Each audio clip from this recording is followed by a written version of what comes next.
जय श्री कृष्णा। श्रीमद् भागवत महापुराण की जय। इससे पहले के अध्यायों में आपने सुना था कि किस प्रकार वामन भगवान राजा बलि के यहाँ गए थे और राजा बलि ने उनसे जो कुछ कहा उसके बारे में तो आप पहले सुन ही चुके हैं। आज सुनिए कि जब श्री सुखदेव जी ने बताया कि राजा बलि के ये वचन धर्म भाव से भरे और बड़े मधुर थे, तब उन्हें सुनकर भगवान वामन ने बड़ी ही प्रसन्नता से उनका अभिनंदन किया और कहने लगे, राजन, आपने जो कुछ कहा वह आपकी कुल परंपरा के अनुरूप धर्म भाव से परिपूर्ण, यश को बढ़ाने वाला और अत्यंत मधुर है। क्यों ना हो, परलोक हितकारी धर्म के संबंध में आप भृगुपुत्र शुक्राचार्य को परम प्रमाण जो मानते हैं, साथ ही अपने कुलवृद्ध पितामह परम शांत प्रहलाद जी की आज्ञा भी तो आप वैसे ही मानते हैं। आपकी वंश परंपरा में कोई धैर्यहीन या कृपण अर्थात कंजूस पुरुष कभी हुआ ही नहीं। ऐसा भी कोई नहीं हुआ जिसने ब्राह्मण को कभी दान न दिया हो, अथवा जो एक बार किसी को कुछ देने की प्रतिज्ञा करके बाद में मुकर गया हो। दान के अवसर पर याचकों की याचना सुनकर और युद्ध के अवसर पर शत्रु के ललकारने पर उनकी ओर से मुंह मोड़ लेने वाला कायर आपके वंश में कभी कोई नहीं हुआ। क्यों ना हो, आपकी कुल परंपरा में प्रहलाद अपने निर्मल यश से वैसे ही शोभायमान होते हैं जैसे आकाश में चंद्रमा। आपके कुल में ही हिरण्याक्ष जैसे वीर का जन्म हुआ था। वह वीर जब हाथ में गदा लेकर अकेला ही दिग्विजय के लिए निकला, तब सारी पृथ्वी में घूमने पर भी उसे अपनी जोड़ का कोई वीर नहीं मिला। जब विष्णु भगवान जल में से पृथ्वी का उद्धार कर रहे थे, तब वह उनके सामने आया और बड़ी कठिनाई से उन्होंने उस पर विजय प्राप्त की। परंतु उसके बाद भी उन्हें बार बार हिरण्याक्ष की शक्ति और बल का ध्यान हो आया करता था और उसे जीत लेने पर भी वे अपने को विजयी नहीं समझते थे।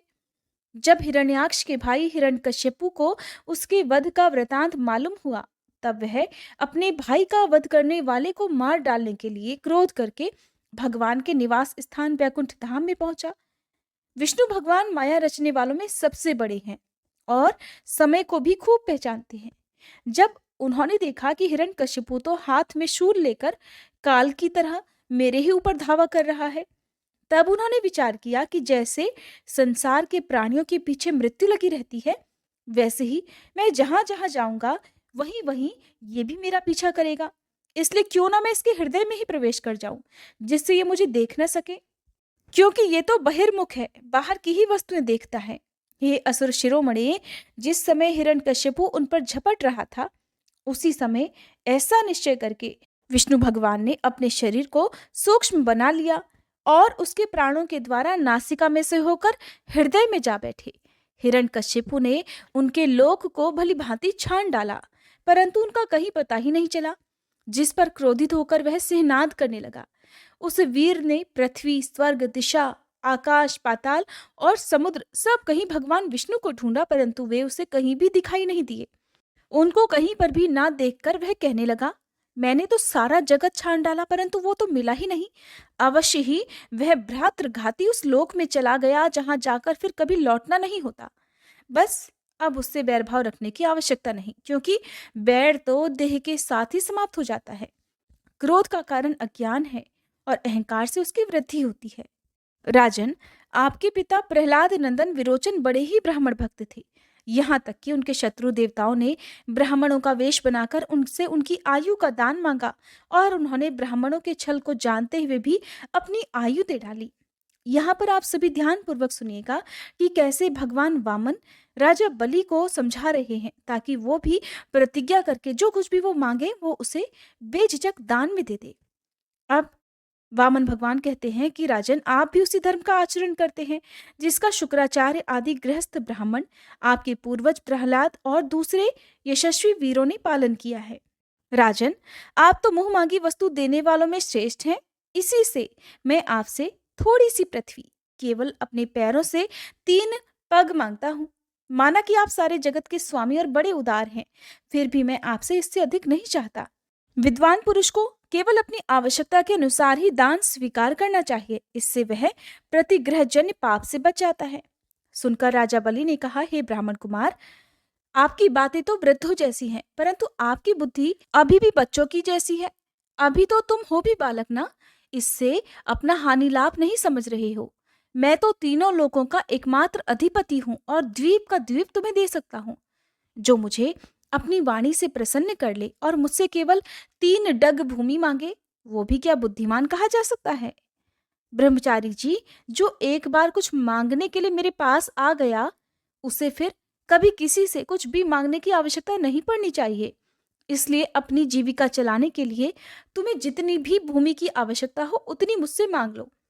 श्री भगवान ने कहा, राजन, संसार के सब प्यारे विषय एक मनुष्य की कामनाओं को भी पूर्ण करने में समर्थ नहीं है। अगर वह अपनी इंद्रियों को वश में रखने वाला संतोषी ना हो, जो 3 पग भूमि से संतोष नहीं कर लेता, उसे 9 वर्षों से युक्त एक अगर द्वीप भी दे दिया जाए तो वो उससे भी संतुष्ट नहीं हो सकता, क्योंकि उसके मन में तो 7 द्वीप पाने की इच्छा बनी ही रहेगी। मैंने सुना है कि पृथु, गए आदि नरेश 7 द्वीपों के अधिपति थे, परंतु उतने धन और भोग की सामग्रियों के मिलने के बाद भी वे तृष्णा का पार नहीं पा सके। जो कुछ भी प्रारब्ध से मिल जाए उसी से संतुष्ट रहने वाला पुरुष अपना जीवन सुख से बिता सकता है, परंतु अपनी इंद्रियों को वश में ना रखने वाला तीनों लोकों का राज्य पा लेने के बाद भी दुखी ही रहता है, क्योंकि उसके हृदय में असंतोष की आग धधकती ही रहती है। धन और भोगों से संतोष ना होना ही जीवों के जन्म मृत्यु के चक्कर में गिरने का कारण हो जाता है, और जो कुछ भी प्राप्त हो जाए उसी में संतोष कर लेना ही मुक्ति का कारण है। जो ब्राह्मण स्वयं प्राप्त वस्तु से ही संतुष्ट हो रहता है, उसके तेज की वृद्धि होती है। उसके असंतोषी हो जाने पर उसका तेज वैसे ही शांत हो जाता है जैसे जल से अग्नि हो जाती है। इसमें संदेह नहीं कि आप मुंह मांगी वस्तु देने वालों में शिरोमणि है, इसलिए मैं तो आपसे केवल 3 पग भूमि ही मांगता हूं। बस इतने से ही मेरा काम बन जाएगा। धन तो उतना ही इकट्ठा करना चाहिए जितने की आवश्यकता हो। श्री सुखदेव जी कहते हैं, भगवान के इस प्रकार कहने पर राजा बलि हंस पड़े। उन्होंने कहा, अच्छी बात है, तुम्हारी जितनी इच्छा हो उतनी ही ले लो। ऐसा कहकर वामन भगवान को 3 पग धरती का संकल्प करने के लिए उन्होंने जलपात्र उठाया। शुक्राचार्य जी सब कुछ जानते थे, उनसे भगवान की ये लीला भी छुपी नहीं थी। उन्होंने राजा बलि को पृथ्वी देने के लिए तैयार देखकर उनसे कहा कि विरोचन कुमार, ये तो स्वयं अविनाशी भगवान विष्णु हैं। देवताओं का काम बनाने के लिए कश्यप की पत्नी अदिति के गर्भ से अवतरित हुए हैं। तुमने ये अनर्थ ना जानकर कि ये मेरा सब कुछ छीन लेंगे, इन्हें दान देने की प्रतिज्ञा कर ली है। ये तो दैत्यों पर बड़ा घोर अन्याय होने जा रहा है और इसे मैं ठीक नहीं समझता। स्वयं भगवान ही अपनी योग माया से ये ब्रह्मचारी बनकर बैठे हुए हैं। ये तुम्हारा राज्य, ऐश्वर्य, लक्ष्मी, तेज और विश्व विख्यात कीर्ति सब कुछ तुमसे छीनकर देवराज इंद्र को दे देंगे। ये विश्व रूप हैं, 3 पग में तो ये सारे लोगों को नाप डालेंगे। अरे मूर्ख, जब तुम अपना सर्वस्व ही विष्णु को दे डालोगे तो तुम्हारा जीवन भला कैसे निर्वाह हो सकेगा? ये विश्वव्यापक भगवान 1 पग में पृथ्वी और दूसरे पग में स्वर्ग को नाप लेंगे।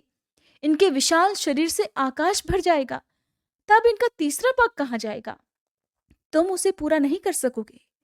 ऐसी दशा में मैं तो समझता हूं कि प्रतिज्ञा करके पूरा न कर पाने के कारण तो तुम्हें नरक में ही जाना पड़ेगा, क्योंकि तुम अपनी की हुई प्रतिज्ञा को पूर्ण करने में सर्वथा असमर्थ होगे। विद्वान पुरुष उस दान की प्रशंसा कभी नहीं करते जिसके बाद जीवन निर्वाह के लिए कुछ बचे ही ना। जिसका जीवन निर्वाह ठीक ठीक चलता है वही संसार में दान, यज्ञ, तप और परोपकार के कर्म कर सकता है। जो मनुष्य अपने धन को 5 भागों में बांट देता है, ये कौन कौन से 5 भाग हैं सुनिए। कुछ धर्म के लिए, कुछ यश के लिए, कुछ धन की अभिवृद्धि के लिए, कुछ अपने भोग के लिए और कुछ अपने स्वजनों के लिए, वही इस लोक और परलोक दोनों में ही सुख पाता है। हे असुर शिरोमणि, अगर तुम्हें अपनी प्रतिज्ञा टूट जाने की चिंता हो तो मैं इस विषय में तुम्हें कुछ ऋग्वेद की श्रुतियों का अर्थ समझाता हूं। तो सुनो। श्रुति कहती है कि किसी को कुछ देने की बात स्वीकार कर लेना सत्य है और नकार जाना अर्थात अस्वीकार कर देना असत्य है।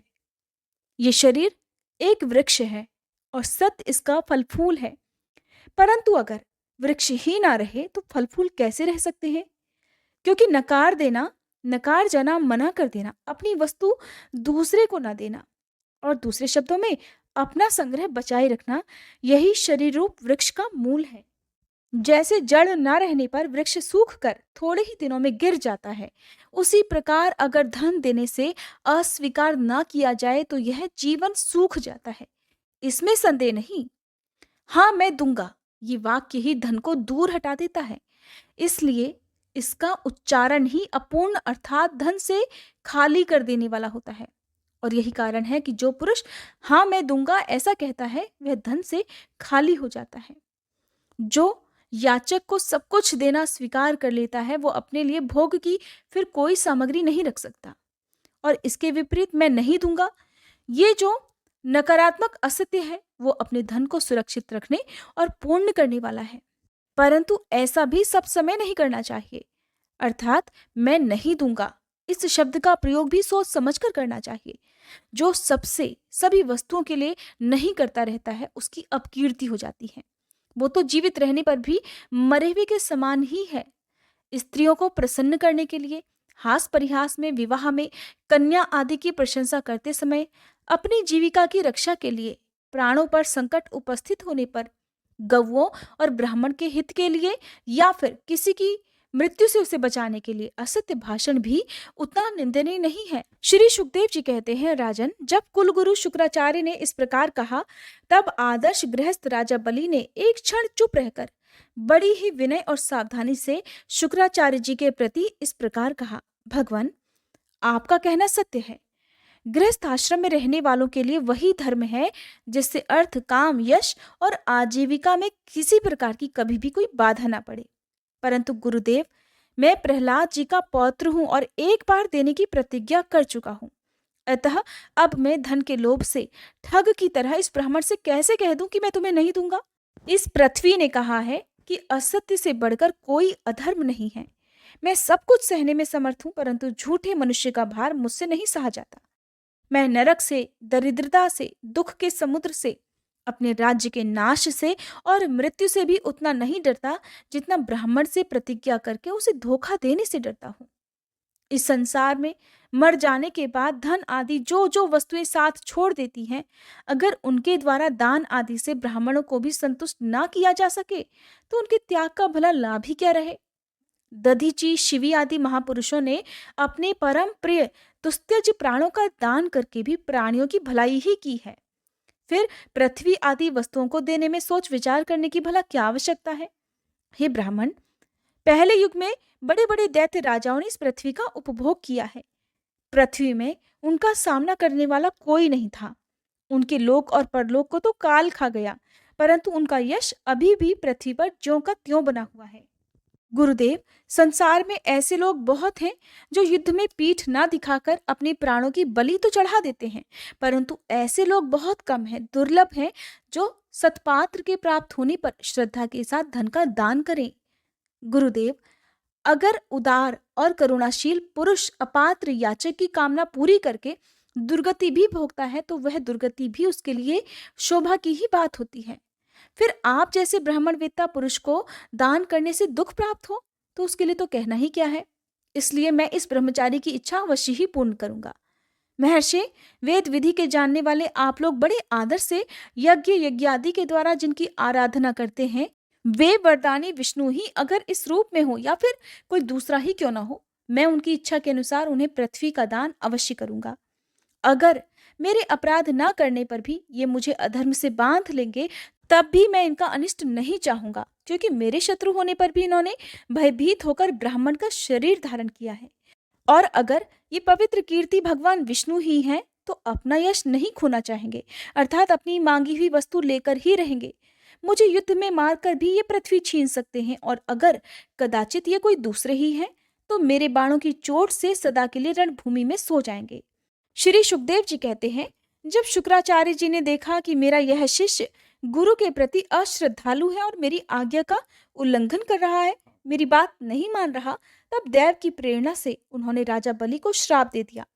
यद्यपि वे सत्य प्रतिज्ञ और उदार होने के कारण शाप के पात्र तो बिल्कुल भी नहीं थे, फिर भी शुक्राचार्य जी ने कहा, मूर्ख, तू है तो अज्ञानी, परंतु अपने आप को बहुत बड़ा पंडित मानता है।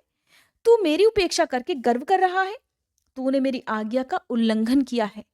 इसलिए शीघ्र ही तू अपनी लक्ष्मी खो बैठेगा। राजा बलि बड़े महात्मा थे। अपने गुरुदेव के श्राप देने पर भी वे सत्य से नहीं डिगे। उन्होंने अपना संकल्प नहीं तोड़ा, बल्कि उन्होंने वामन भगवान की विधि पूर्वक पूजा की और हाथ में जल लेकर 3 पग भूमि का संकल्प कर डाला। उसी समय राजा बलि की पत्नी विंध्यावली, जो मोतियों के गहनों से सुसज्जित थी, वहां आई। उसने अपने हाथों वामन भगवान के चरण पखारने के लिए जल से भरा सोने का कलश लाकर दिया। बलि ने स्वयं बड़े आनंद से उनके सुंदर सुंदर युगल चरणों को धोया और उनके चरणों का वह विश्व पावन जल अपने सिर पर चढ़ाया। उस समय आकाश में स्थित देवता, गंधर्व, विद्याधर, सिद्ध, चारण सभी लोग राजा बलि के इस अलौकिक कार्य और सरलता की प्रशंसा करते हुए बड़े आनंद से उनके ऊपर दिव्य पुष्पों की वर्षा करने लगे। एक साथ ही हजारों दुंदुभियां बार बार बजने लगी। गंधर्व, किम पुरुष और किन्नर गान करने लगे। अहो, धन्य है इन उदास शिरोमणि बलि ने ऐसा काम कर दिखाया जो दूसरों के लिए अत्यंत कठिन है। देखो तो सही, इन्होंने जानबूझकर अपने शत्रु को तीनों लोकों का दान कर दिया। ठीक उसी समय एक बड़ी अद्भुत घटना घट गई। अनंत भगवान का वह त्रिगुणात्मक वामन रूप बढ़ने लगा। वह यहां तक बढ़ा कि पृथ्वी, आकाश, दिशाएं, स्वर्ग, पाताल, समुद्र, पशु, पक्षी, मनुष्य, देवता और ऋषि सब के सब उसी में समा गए। ऋत्विज, आचार्य और सदस्यों के साथ बलि ने समस्त ऐश्वर्यों के एकमात्र स्वामी भगवान के उस त्रिगुणात्मक शरीर में पंचभूत, इंद्रिय, उनके विषय, अंतःकरण और जीवों के साथ वह संपूर्ण त्रिगुणमय जगत देखा। राजा बलि ने विश्वरूप भगवान के चरणातल में रसातल, चरणों में पृथ्वी, पिंडलियों में पर्वत, घुटनों में पक्षी और जांघों में मरुतगण को देखा। इस प्रकार भगवान के वस्त्रों में संध्या, गुह्य स्थानों में प्रजापति गण, जगन स्थल में अपने सहित समस्त असुरगण, नाभि में आकाश, कोख में सातों समुद्र और वक्ष स्थल में नक्षत्र समूह देखे। उन लोगों को भगवान के हृदय में धर्म, स्तनों में ऋत और सत्य वचन, मन में चंद्रमा, वक्ष स्थल पर हाथों में कमल लिए लक्ष्मी जी, कंठ में सामवेद और संपूर्ण शब्द समूह उन्हें दिखे। बाहुओं में इंद्र आदि समस्त देवगण, कानों में दिशाएं, मस्तक में स्वर्ग, केशों में मेघमाला, नासिका में वायु, नेत्रों में सूर्य और मुख में अग्नि दिखाई पड़े। वाणी में वेद, रसना में वरुण, भौहों में विधि और निषेध, पलकों में दिन और रात, विश्वरूप के ललाट में क्रोध और नीचे के ओंठ में लोभ के दर्शन हुए। हे परीक्षित, उनके स्पर्श में काम, वीर्य में जल, पीठ में अधर्म, पद विन्यास में यज्ञ, छाया में मृत्यु, हंसी में माया और शरीर के रोमों में सब प्रकार की औषधियां थीं। उनकी नाड़ियों में नदियां, नखों में शिलाएं और बुद्धि में ब्रह्मा, देवता और ऋषिगण दीख पड़े। इस प्रकार वीरवर बलि ने भगवान की इंद्रियों और शरीर में सभी चराचर प्राणियों का दर्शन किया। हे परीक्षित, सर्वात्मा भगवान में यह संपूर्ण जगत देखकर सब के सब दैत्य अत्यंत भयभीत हो गए। उसी समय भगवान के पास असह्य तेज वाला सुदर्शन चक्र, गरजते हुए मेघ के समान भयंकर टंकार करने वाला शांग धनुष, बादल की तरह गंभीर शब्द करने वाला 5 जन्य शंख, विष्णु भगवान की अत्यंत वेगवती कौमोद की गदा, 100 चंद्राकार चिन्हों वाली ढाल और विद्याधर नाम की तलवार, अक्षय बाणों से भरे 2 तरकस और लोकपालों के सहित भगवान के सुनंद आदि पार्षदगण सेवा करने के लिए उपस्थित हो गए। उस समय भगवान की तो बड़ी शोभा हुई।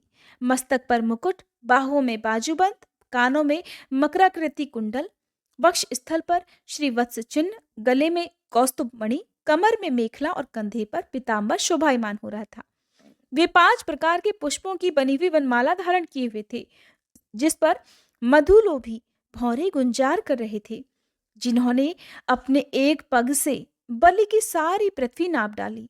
शरीर से आकाश और भुजाओं से सभी दिशाएं घेर ली। दूसरे पग से उन्होंने स्वर्ग को भी नाप लिया। अब तीसरा पैर रखने के लिए बलि की तनिक सी भी कोई वस्तु नहीं बची। भगवान का वह दूसरा पग ही ऊपर की ओर जाता हुआ महरलोक, जनलोक और तपलोक से भी ऊपर सत्यलोक में पहुंच गया। श्री सुखदेव जी कहते हैं, हे परीक्षित, भगवान का चरण कमल सत्यलोक में पहुंच गया। उसके नखचंद्र की छटा से सत्यलोक की आभा भी फीकी पड़ गई। यहाँ तक कि स्वयं ब्रह्मा जी भी उसके प्रकाश में डूब से गए उन्होंने मरीचि आदि ऋषियों, सनंदन आदि नैष्ठिक ब्रह्मचारियों और बड़े बड़े योगियों के साथ भगवान के चरण कमल की अगवानी की। भगवान ब्रह्मा की कीर्ति बड़ी पवित्र है। वे विष्णु भगवान के नाभि कमल से उत्पन्न हुए हैं। अगवानी करने के बाद उन्होंने स्वयं विश्वरूप भगवान के ऊपर उठे हुए चरण का अर्घ्य पाद्य से पूजन किया, प्रक्षालन किया। पूजा करके बड़े प्रेम और भक्ति से उन्होंने भगवान की स्तुति की। हे परीक्षित, ब्रह्मा जी के कमंडल का जल वही विश्वरूप भगवान के पांव पखारने से पवित्र होने के कारण उन गंगा जी के रूप में बदल गया, जो आकाश मार्ग से पृथ्वी पर गिरकर तीनों लोगों को पवित्र किया करती हैं। ये गंगा जी क्या है? भगवान की मूर्तिमान उज्जवल कीर्ति। जब भगवान ने अपने स्वरूप को कुछ छोटा कर लिया, अपनी विभूतियों को कुछ समेट लिया, तब ब्रह्मा आदि लोकपालों ने अपने अनुचरों के साथ बड़े ही आदर भाव से अपने स्वामी भगवान को तरह तरह के भेंट समर्पित की। उन लोगों ने जल, उपहार, माला, दिव्य गंधों से भरे अंगराग, सुगंधित धूप, दीप, खील, अक्षत, फल, अंकुर, भगवान की महिमा और प्रभाव से युक्त स्तोत्र, जय घोष, नृत्य, बाजे, गाजे, गान और शंख और दुंदुभियों के शब्द से भगवान की आराधना की। उस समय ऋक्षराज जामवान मन के समान वेग से दौड़कर सभी दिशाओं में भेरी बजा बजाकर भगवान की मंगलमय विजय की घोषणा करके आ गए। दैत्यों ने देखा कि वामन जी ने तो 3 पग भूमि मांगने के बहाने सारी पृथ्वी ही छीन ली। तब वे सोचने लगे कि हमारे स्वामी बलि इस समय यज्ञ में दीक्षित हैं, वो तो कुछ कहेंगे नहीं। इसलिए बहुत चिढ़कर ही वो आपस में कहने लगे कि अरे, ये ब्राह्मण नहीं है, ये तो सबसे बड़ा मायावी विष्णु है। ब्राह्मण के रूप में छिपकर ये देवताओं का काम बनाना चाहता है। जब हमारे स्वामी यज्ञ में दीक्षित होकर किसी को किसी प्रकार का दंड देने के लिए उपरत हो गए हैं, तब इस शत्रु ने ब्रह्मचारी का वेश बनाकर पहले तो याचना की और पीछे हमारा सब कुछ हरण कर लिया। यूं तो हमारे स्वामी सदा ही सत्यनिष्ठ हैं, परंतु यज्ञ में दीक्षित होने पर वे इस बात का विशेष ध्यान रखते हैं। और वे तो ब्राह्मणों के बड़े भक्त हैं और इनके हृदय में दया भी बहुत है, इसलिए वो कभी झूठ भी नहीं बोल सकते। और ऐसी अवस्था में अब हम लोगों का यही धर्म है कि हम अपने इस शत्रु अर्थात वामन को मार डालें। इससे हमारे स्वामी बलि की सेवा भी हो जाएगी। ऐसा सोचकर राजा बलि के अनुचर असुरों ने अपने अपने हथियार उठा लिए। हे परीक्षित, राजा बलि की इच्छा न होने पर भी वे सब बड़े क्रोध से शूल, पट्टिश आदि ले लेकर वामन भगवान को मारने के लिए टूट पड़े। हे परीक्षित, जब विष्णु भगवान के पार्षदों ने देखा कि दैत्यों के सेनापति आक्रमण करने के लिए दौड़े आ रहे हैं, तब उन्होंने हंसकर अपने अपने शस्त्र उठा लिए और उन्हें रोक दिया। नंद, सुनंद, जय, विजय, प्रबल, कुमुद, कुमुदाक्ष, गरुड़, जयंत, श्रुतदेव, पुष्पदंत और सात्वत, ये सभी भगवान के पार्षद 10-10 हजार हाथियों का बल रखते हैं। वे असुरों की सेना का संहार करने लगे। जब राजा बलि ने देखा कि भगवान के पार्षद तो मेरे सैनिकों को मार रहे हैं और वे भी क्रोध में भरकर उनसे लड़ने के लिए तैयार हो रहे हैं, तो उन्होंने शुक्राचार्य के श्राप का स्मरण करके उन्हें युद्ध करने से ही रोक दिया। उन्होंने विप्रचित्ति, राहु, नेमि आदि दैत्यों को संबोधित करके कहा, भाइयों मेरी बात सुनो, लड़ो मत, वापस लौट आओ। ये समय हमारे कार्य के अनुकूल नहीं है। दैत्यों, जो काल समस्त प्राणियों को सुख और दुख देने की सामर्थ्य रखता है, उसे अगर कोई पुरुष चाहे कि मैं अपने प्रयासों से दबा दूं या रोक दूं, तो वह उसकी शक्ति से बाहर है। जो पहले हमारी उन्नति और देवताओं की अवनति के कारण हुए थे, वही काल भगवान अब उनकी उन्नति और हमारी अवनति के कारण हो रहे हैं। बल, मंत्री, बुद्धि, दुर्ग, मंत्र, औषधि और समाधि उपाय, इनमें से किसी भी साधन के द्वारा अथवा सबके द्वारा मनुष्य काल पर कभी विजय प्राप्त कर ही नहीं सकता। जब दैव तुम लोगों के अनुकूल था, तब तुम लोगों ने भगवान के इन्हीं पार्षदों को कई बार जीत लिया था, पर देखो आज वे ही युद्ध में हम पर विजय प्राप्त करके सिंहनाद कर रहे हैं। अगर दैव हमारे अनुकूल हो जाएगा तो हम भी इन्हें जीत लेंगे। बस तुम उसी समय की प्रतीक्षा करो जो हमारी कार्य सिद्धि के लिए अनुकूल हो। श्री सुखदेव जी कहते हैं, हे परीक्षित, अपने स्वामी बलि की बात सुनकर भगवान के पार्षदों से हारे हुए दानव और दैत्य सेनापति फिर रसातल में चले गए। उनके जाने के बाद भगवान के हृदय की बात जानकर पक्षीराज गरुड़ ने वरुण के पाशों से बलि को बांध दिया। उस दिन उनके अश्वमेध यज्ञ में सोमपान होने वाला था।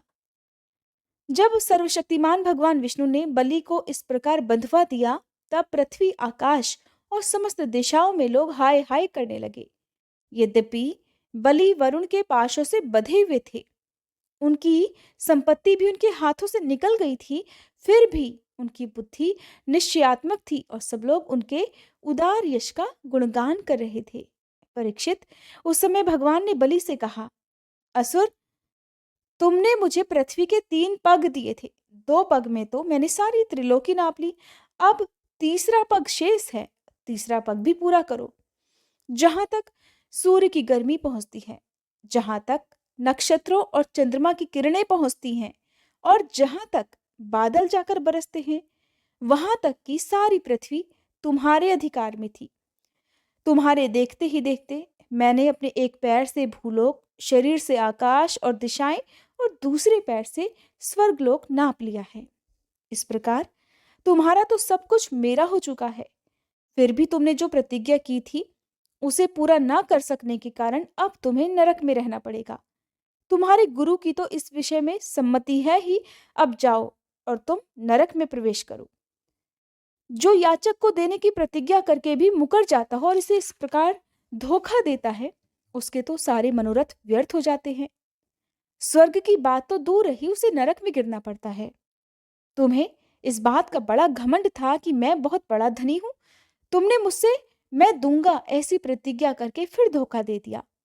अब तुम कुछ वर्षों तक इस झूठ का फल नरक में जाकर भोगो। श्री सुखदेव जी कहते हैं, हे परीक्षित, इस प्रकार भगवान ने असुरराज बलि का बड़ा तिरस्कार किया और उन्हें धैर्य से विचलित करना चाहा, परंतु वे तनिक भी विचलित नहीं हुए, बड़े धैर्य से बोले। दैत्यराज बलि ने कहा, हे देवताओं के आराध्य देव, आपकी कीर्ति बड़ी पवित्र है। क्या आप मेरी इस बात को असत्य समझते हैं? ऐसा नहीं है, मैं उसे सत्य करके दिखाता हूँ। आप धोखे में नहीं पड़ेंगे। मैंने आपको कोई धोखा नहीं दिया। आप कृपा करके अपना तीसरा पग मेरे सिर पर रख दीजिए। मुझे नरक में जाने का या अपने राज्य से च्युत होने का, अपने राज्य को खोने का कोई भय नहीं है। मैं पाश में बंधने या फिर अपार दुख में पड़ने से भी नहीं डरता। मेरे पास फूटी कौड़ी भी ना रहे, या फिर आप मुझे घोर सजा दे दें, घोर दंड दे दे, तो भी मेरे लिए भय का कोई कारण नहीं है। मैं डरता हूं तो केवल अपने अपमान से, अपनी अपकीर्ति से। अपने पूजनीय गुरुजनों के द्वारा दिया हुआ दंड तो जीव मात्र के लिए अत्यंत वांछनीय है, क्योंकि वैसा दंड माता, पिता, भाई और सुहृद भी मोहवश नहीं दे पाते। आप छुपे रूप से अवश्य ही हम असुरों को श्रेष्ठ शिक्षा दिया करते हैं। अतः आप हमारे परम गुरु हैं। जब हम लोग धन, कुलीनता, बल आदि के मद से अंधे हो जाते हैं, तब आप उन वस्तुओं को हमसे छीनकर हमें नेत्रदान करते हैं। आपसे हम लोगों का जो उपकार होता है, उसे मैं क्या बताऊं। जिनकी ऐसी महिमा, ऐसी अनंत लीलाएं हैं, वही आप मुझे दंड दे रहे हैं और वरुण पाश से बांध रहे हैं। इसकी ना तो मुझे कोई लज्जा है और ना ही किसी प्रकार की कोई व्यथा या दुख ही। प्रभु, मेरे पितामह प्रहलाद जी की कीर्ति तो सारे जगत में प्रसिद्ध है। वे आपके भक्तों में श्रेष्ठ माने गए हैं। उनके पिता हिरण्यकशिपु ने आपसे बैर विरोध रखने के कारण ही उन्हें अनेकों प्रकार के दुख दिए, परंतु वे आपके ही परायण रहे। उन्होंने अपना जीवन आप पर ही निछावर कर दिया। उन्होंने ये निश्चय कर लिया कि शरीर को लेकर क्या करना है, जब ये एक न एक दिन साथ छोड़ ही देता है। जो धन संपत्ति लेने के लिए स्वजन बने हुए हैं, उन डाकुओं से अपना स्वार्थ ही क्या है। पत्नी से भी क्या लाभ है, जब वह जन्म मृत्यु रूप संसार के चक्र में ही डालने वाली है। जब मर ही जाना है, तब घर से मोह करने में भी भला क्या स्वार्थ है। इन सब वस्तुओं में उलझ जाना तो केवल अपनी आयु को खो देना है। ऐसा निश्चय करके मेरे पितामह प्रहलाद जी ने ये जानते हुए भी कि आप लौकिक दृष्टि से उनके भाई बंधुओं के नाश करने वाले शत्रु हैं, फिर आपके ही भय रहित और अविनाशी चरण कमलों की शरण ग्रहण की थी। क्यों ना हो, वे संसार से परम विरक्त, अगाध बोध संपन्न, उदार हृदय और संत शिरोमणि जो है, आप उस दृष्टि से मेरे भी शत्रु हैं, फिर भी विधाता ने मुझे बलात् ऐश्वर्य लक्ष्मी से अलग करके आपके पास पहुंचा ही दिया है। अच्छा ही हुआ, क्योंकि ऐश्वर्य लक्ष्मी के कारण जीव की बुद्धि जड़ हो जाती है और वो ये समझ ही नहीं पाता कि मेरा ये जीवन मृत्यु के पंजे में पड़ा हुआ और अनित्य है। श्री सुखदेव जी कहते हैं, हे परीक्षित, राजा बलि इस प्रकार कह ही रहे थे कि उदय होते हुए चंद्रमा के समान भगवान के प्रेम पात्र प्रहलाद जी भी वहीं आ पहुंचे। राजा बलि ने देखा कि मेरे पितामह बड़े श्री संपन्न हैं, कमल के समान कोमल नेत्र हैं, लंबी लंबी भुजाएं हैं, सुंदर ऊंचे और श्यामल शरीर पर पीतांबर धारण किए हुए हैं, और बलि इस समय वरुण पाश में बंधे हुए थे। इसलिए प्रहलाद जी के आने पर जैसे पहले वे उनकी पूजा किया करते थे उस प्रकार नहीं कर सके। उनके नेत्र आंसुओं से चंचल हो उठे, लज्जा के मारे मुंह नीचा हो गया। उन्होंने केवल सिर झुकाकर ही उन्हें नमस्कार किया। प्रहलाद जी ने देखा कि भक्त वत्सल भगवान वहीं विराजमान है और सुनंद नंद आदि पार्षद उनकी सेवा कर रहे हैं। तब प्रेम के उद्वेग से प्रहलाद जी का शरीर पुलकित हो गया, उनकी आंखों में आंसू छलक आए। वे आनंद पूर्ण हृदय से सिर झुकाए अपने स्वामी के पास गए और पृथ्वी पर सिर रखकर उन्हें साष्टांग प्रणाम किया। प्रहलाद जी ने कहा, प्रभो, आपने ही बलि को ये ऐश्वर्यपूर्ण इंद्रपद दिया था, अब आज आपने ही उसे छीन लिया। आपका देना जैसा सुंदर है वैसा ही सुंदर लेना भी है। मैं समझता हूं कि आपने इस पर बड़ी भारी कृपा की है, जो आत्मा को मोहित करने वाली राज्य लक्ष्मी से इसे अलग कर दिया। प्रभु, लक्ष्मी के मत से तो विद्वान पुरुष भी मोहित हो जाते हैं, उसके रहते भला अपने वास्तविक स्वरूप को ठीक ठीक कौन जान सकता है। इसलिए उस लक्ष्मी को छीनकर महान उपकार करने वाले समस्त जगत के महान ईश्वर, सबके परम साक्षी श्री नारायण देव को मैं नमस्कार करता हूँ। श्री सुखदेव जी कहते हैं, परीक्षित, प्रहलाद जी तो अंजलि बांधकर खड़े थे। उनके ही सामने भगवान ब्रह्मा जी ने भी वामन भगवान से कुछ कहना चाहा, परंतु इतने में ही राजा बलि की परम साध्वी पत्नी विंध्यावली ने अपने पति को बंधा हुआ देखकर भयभीत होकर भगवान के चरणों में प्रणाम किया और हाथ जोड़कर मुंह नीचा करके वह भगवान से बोली। विंध्यावली ने कहा, प्रभु, आपने अपनी क्रीड़ा के लिए ही इस संपूर्ण जगत की रचना की है। जो लोग कुबुद्धि हैं वे ही अपने को इसका स्वामी मानते हैं। जब आप ही इसके कर्ता भर्ता और संहार करता है, तब आपकी माया से मोहित होकर अपने को झूठ मूठ कर्ता मानने वाले निर्लज्ज आपको भला क्या समर्पित करेंगे। ब्रह्मा जी ने कहा, समस्त प्राणियों के जीवन दाता, उनके स्वामी और जगत स्वरूप देवाधिदेव प्रभु, अब आप इस बलि को छोड़ दीजिए। आपने इसका सब कुछ ले लिया है, अतः अब ये दंड का पात्र नहीं है।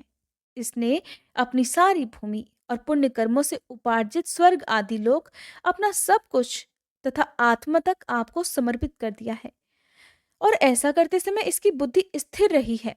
ये धैर्य से बिल्कुल भी च्युत नहीं हुआ है। इसने एक क्षण को भी अपना धैर्य नहीं खोया है। प्रभु, जो मनुष्य सच्चे हृदय से कंजूसी छोड़कर आपके चरणों में जल का अर्घ देता है और केवल दूर्वा दल से भी आपकी सच्ची पूजा करता है, उसे भी उत्तम गति की प्राप्ति होती है। फिर बलि ने तो बड़ी ही प्रसन्नता से धैर्य और स्थिरता पूर्वक आपको त्रिलोकी का दान कर दिया, तब ये दुख का भागी कैसे हो सकता है प्रभु। श्री भगवान ने कहा, ब्रह्मा जी, मैं जिस पर कृपा करता हूँ उसका धन छीन लिया करता हूँ, क्योंकि जब मनुष्य धन के मद से मतवाला हो जाता है, तब मेरा और लोगों का तिरस्कार करने लगता है, और ये जीव अपने कर्मों के कारण विवश होकर अनेक योनियों में भटकता रहता है। जब कभी मेरी बड़ी कृपा से मनुष्य का शरीर प्राप्त करता है, मनुष्य योनि में जन्म लेकर अगर कुलीनता, कर्म, अवस्था, रूप, विद्या, ऐश्वर्य और धन आदि के कारण घमंड ना हो जाए, तो समझ लेना चाहिए कि मेरी बड़ी ही कृपा है। कुलीनता आदि बहुत से ऐसे कारण हैं जो अभिमान और जड़ता आदि उत्पन्न करके मनुष्य को कल्याण के समस्त साधनों से वंचित कर देते हैं, परंतु जो मेरी शरण में होते हैं वे इन सब से कभी मोहित नहीं होते। ये बलि दानव और दैत्य दोनों ही वंशों में अग्रगण्य और उनकी कीर्ति बढ़ाने वाला है। इसने उस माया पर विजय प्राप्त कर ली है जिसे जीतना अत्यंत कठिन है। तुम देख ही रहे हो, इतना दुख भोगने पर भी ये मोहित नहीं हुआ, इसका धन छीन लिया गया, राजपद से इसे अलग कर दिया गया, तरह तरह के आक्षेप किए, शत्रुओं ने इसे बांध लिया, भाई बंधु छोड़कर चले गए, इतनी यातनाएं भोगनी पड़ी, यहाँ तक कि गुरुदेव ने भी इसको डांटा, फटकारा और श्राप तक दे दिया। परंतु इस दृढ़ व्रति ने अपनी प्रतिज्ञा नहीं छोड़ी। मैंने इससे छल भरी बातें की, मन में छल रखकर धर्म का उपदेश किया, परंतु इस सत्यवादी ने फिर भी अपना धर्म नहीं छोड़ा। इसलिए मैंने इसे वो स्थान दिया है जो बड़े बड़े देवताओं को भी बड़ी कठिनाई से प्राप्त होता है। सावर्णी मनवंतर में ये मेरा परम भक्त इंद्र होगा। तब तक यह विश्वकर्मा के बनाए हुए सुतल लोक में ही रहे। वहां रहने वाले लोग मेरी कृपा दृष्टि का अनुभव करते हैं, इसलिए उन्हें शारीरिक या मानसिक रोग, थकावट, तंद्रा, बाहरी या भीतरी शत्रुओं से पराजय और किसी प्रकार के विघ्नों का सामना नहीं करना पड़ता। फिर राजा बलि को संबोधित करके भगवान ने कहा, महाराज इंद्रसेन, तुम्हारा कल्याण हो। अब तुम अपने भाई बंधुओं के साथ उस सुतल लोक में जाओ जिसे स्वर्ग के देवता भी चाहते हैं। बड़े बड़े लोकपाल भी अब तुम्हें पराजित नहीं कर सकेंगे। फिर दूसरों की तो भला बात ही क्या है। जो दैत्य तुम्हारी आज्ञा का उल्लंघन करेंगे, मेरा चक्र उनके टुकड़े टुकड़े कर देगा। मैं तुम्हारी, तुम्हारे अनुचरों की और भोग सामग्री की भी सब प्रकार के विघ्नों से रक्षा करूंगा। वीर बलि, तुम मुझे वहां सदा सर्वदा अपने पास ही देखोगे। दानव और दैत्यों के संसर्ग से तुम्हारा जो कुछ भी आसुर्भाव होगा, वह मेरे प्रभाव से तुरंत ही दब जाएगा और नष्ट हो जाएगा। श्री सुखदेव जी कहते हैं, जब सनातन पुरुष भगवान ने इस प्रकार कहा तो साधुओं के आदरणीय महानुभाव दैत्यराज के नेत्रों में आंसू छलक आए। प्रेम के उद्वेग से उनका गला भराया और वे हाथ जोड़कर गदगद वाणी से भगवान से कहने लगे, प्रभु, मैंने तो आपको पूरा प्रणाम भी नहीं किया, केवल प्रणाम करने मात्र की चेष्टा भर की थी। इसी से मुझे वह फल मिला जो आपके चरणों के शरणागत भक्तों को प्राप्त होता है। बड़े बड़े लोकपाल और देवताओं पर आपने जो कृपा कभी नहीं की, वो मुझ जैसे नीच असुर को सहज ही प्राप्त हो गई। श्री सुखदेव जी कहते हैं, हे परीक्षित, ऐसा कहते ही बलि वरुण के पाशों से मुक्त हो गए। तब उन्होंने भगवान ब्रह्मा जी और शंकर जी को प्रणाम किया। इसके बाद बड़ी प्रसन्नता से असुरों के साथ सूतल लोक की यात्रा की। इस प्रकार भगवान ने बलि से स्वर्ग का राज्य लेकर इंद्र को दे दिया। अदिति की कामना पूरी की और स्वयं उपेंद्र बनकर वे सारे जगत पर शासन करने लगे। जब प्रहलाद ने देखा कि मेरे वंशधर पौत्र राजा बलि बंधन से छूट गए हैं, मुक्त हो गए हैं और उन्हें भगवान का कृपा प्रसाद प्राप्त हो गया, तब वे भक्ति भाव से भर गए। फिर उन्होंने उस समय भगवान की स्तुति इस प्रकार की। प्रहलाद जी ने कहा, प्रभु, यह कृपा प्रसाद तो कभी ब्रह्मा जी, लक्ष्मी जी और शंकर जी को भी प्राप्त नहीं हुआ, तब दूसरों की तो बात ही क्या है। अहो, विश्व वंद्य ब्रह्मा आदि भी जिनके चरणों की वंदना करते रहते हैं, वही आप हम असुरों के दुर्गपाल किलेदार हो गए। शरणागत वत्सल हे प्रभु, ब्रह्मादि लोकपाल आपके चरण कमलों का मकरंद रस सेवन करने के कारण सृष्टि रचना की शक्ति आदि अनेक विभूतियां प्राप्त करते हैं। हम लोग तो जन्म से ही खल और कुमार्गगामी हैं। हम पर आपकी ऐसी अनुग्रह पूर्ण दृष्टि भला कैसे हो गई, जो आप हमारे द्वारपाल ही बन गए। आपने अपनी योगमाया से खेल ही खेल में त्रिभुवन की रचना कर दी। आप सर्वज्ञ, सर्वात्मा और समदर्शी हैं। हे प्रभु, आपको मेरा बारंबार प्रणाम है। तब श्री भगवान ने कहा, बेटा प्रहलाद, तुम्हारा कल्याण हो। अब तुम भी सुतल लोक में जाओ। वहां अपने पौत्र बलि के साथ आनंद पूर्वक रहो और जाति बंधुओं को सुखी करो। वहां तुम मुझे नित्य ही गदा हाथ में लिए खड़ा देखोगे। मेरे दर्शन के परमानंद में मगन रहने के कारण तुम्हारे सारे कर्म बंधन नष्ट हो जाएंगे।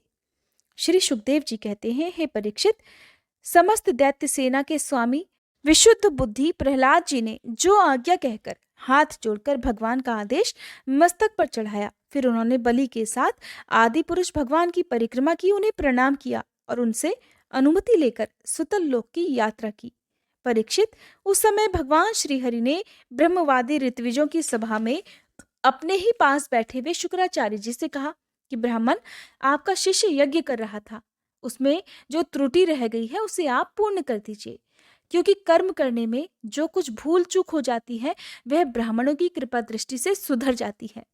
शुक्राचार्य जी ने कहा, भगवान, जिसने अपना समस्त कर्म समर्पित करके सभी प्रकार से यज्ञेश्वर यज्ञ पुरुष आपकी पूजा की है, उसके कर्म में कोई त्रुटि, कोई विषमता भला कैसे रह सकती है? क्योंकि मंत्रों की अनुष्ठान पद्धति की, देश काल पात्र और वस्तु की सारी भूलें आपके नाम संकीर्तन मात्र से ही सुधर जाती हैं। आपका नाम तो सारी त्रुटियों को एक क्षण में ही पूर्ण कर देता है। फिर भी हे अनंत, जब आप स्वयं कह ही रहे हैं तब मैं आपकी आज्ञा का अवश्य ही पालन करूंगा। मनुष्य के लिए सबसे बड़ा कल्याण का साधन यही है कि वो आपकी आज्ञा का पालन करे। श्री सुखदेव जी कहते हैं, भगवान शुक्राचार्य ने भगवान श्री हरि की ये आज्ञा स्वीकार करके दूसरे ब्रह्म ऋषियों के साथ बलि के यज्ञ में जो भी कमी रह गई थी उसे पूर्ण कर दिया।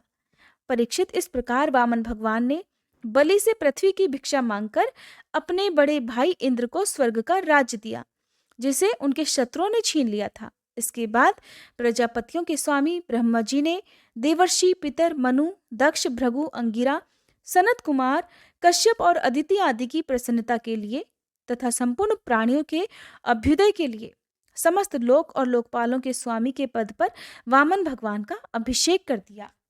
हे परीक्षित, तुम्हें मैंने भगवान की ये सब लीला सुनाई, इससे सुनने वालों के सारे पाप छूट जाते हैं। भगवान की लीलाएं अनंत हैं, उनकी महिमा अपार है।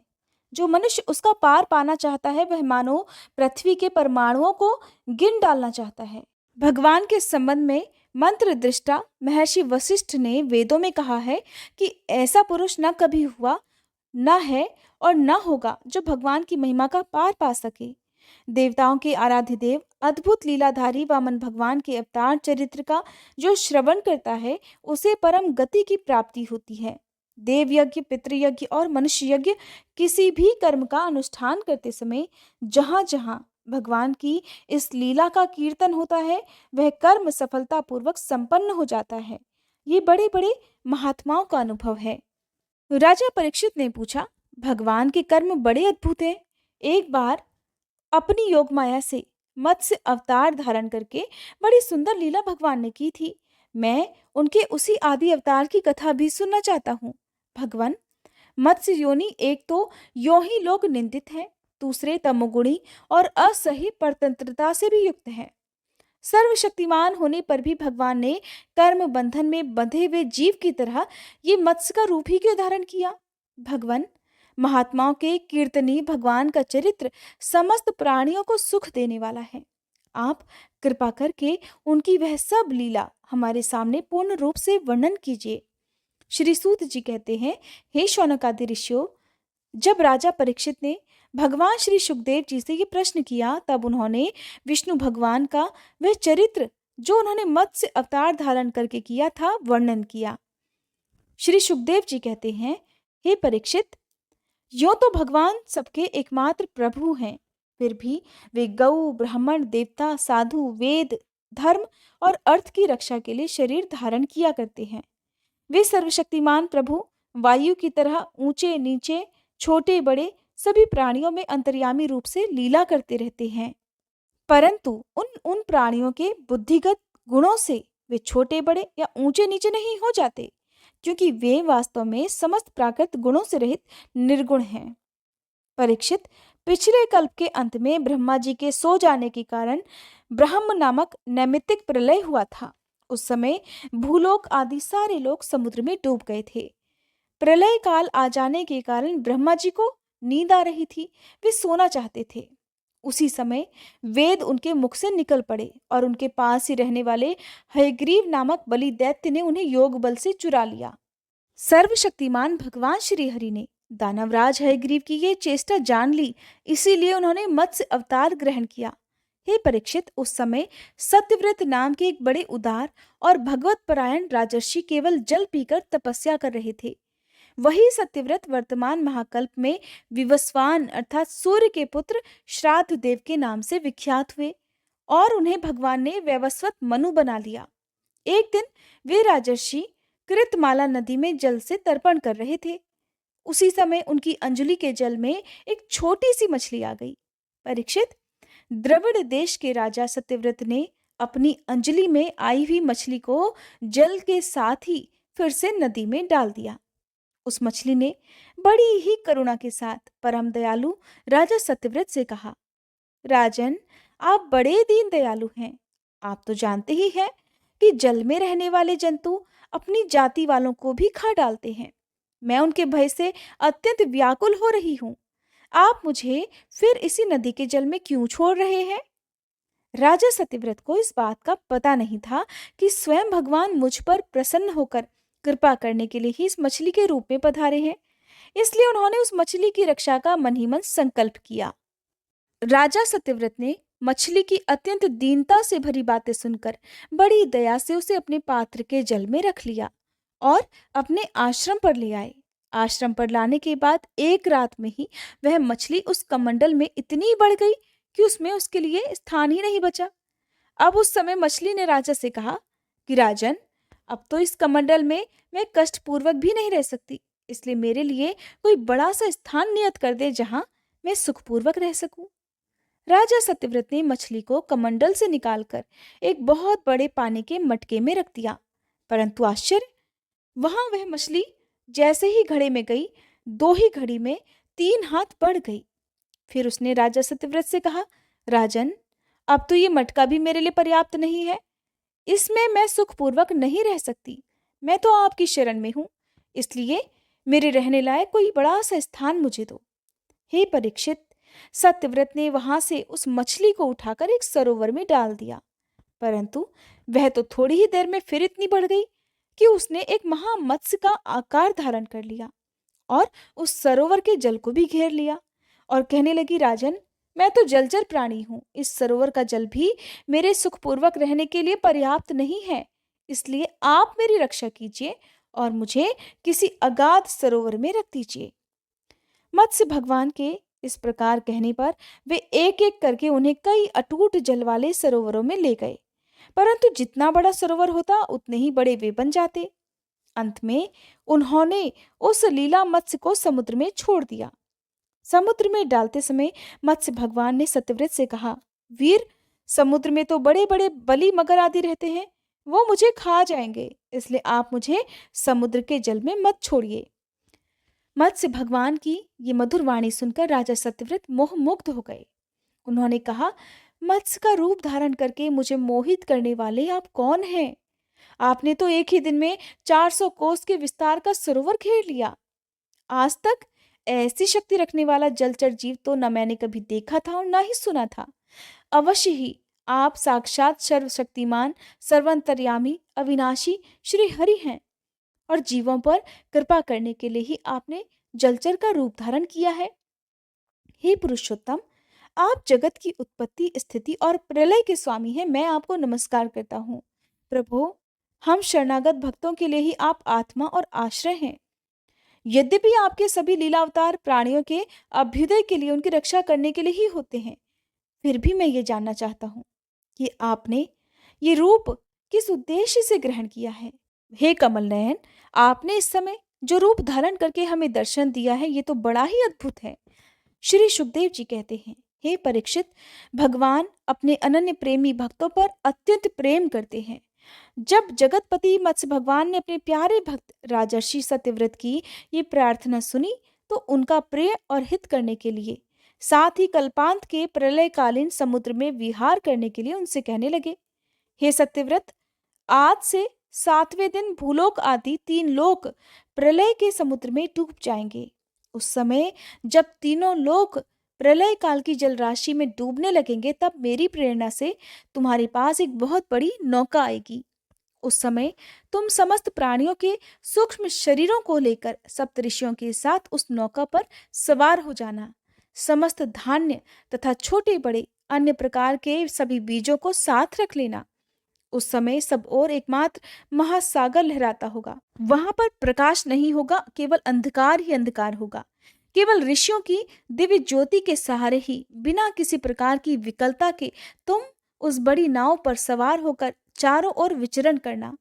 जब प्रचंड आंधी चलने के कारण नाव डगमगाने लगेगी, तब मैं इसी रूप में वहां आ जाऊंगा और तुम लोग तब वासुकी नाग के द्वारा उस नाव को मेरे सींग में बांध देना।